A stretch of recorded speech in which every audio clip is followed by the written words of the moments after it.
Bonjour, Monsieur le ministre. Je suis Raphaël Tano du quotidien Nord Sud Info. J'aimerais revenir sur la situation des 49 soldats ivoiriens arrêtés au Mali, présentés comme des mercenaires. Et étant donné que ce n'était pas leur première mission, qu'est-ce qui peut expliquer selon vous cette confusion, Monsieur le ministre?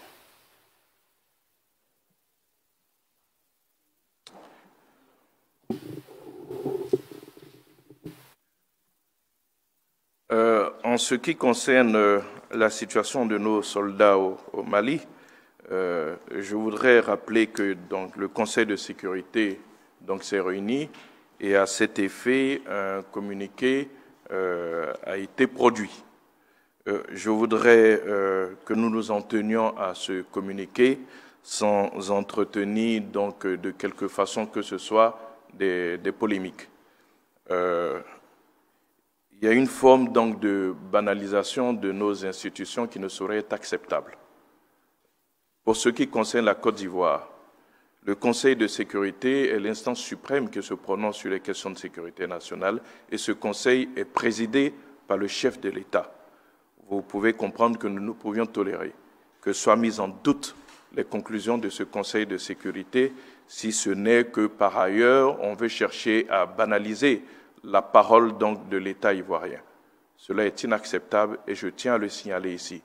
Pour ce qui est de ce que vous appelez une confusion, je pense que seules les autorités maliennes peuvent vous répondre. En tout état de cause, la défense donc tiendra très certainement un point de presse cet après-midi et vous aurez l'occasion donc de pouvoir leur poser toutes les questions sur cette situation. Je peux émettre un seul commentaire. Au Mali, ceux qui sont au pouvoir aujourd'hui sont des militaires, dont certains sont des forces spéciales.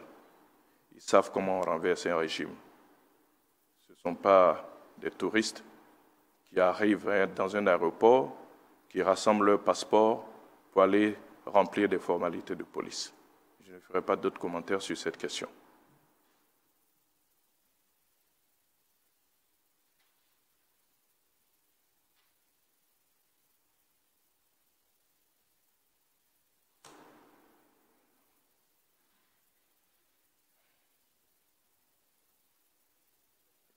Je vois qu'il n'y a pas d'autres questions. Ah si.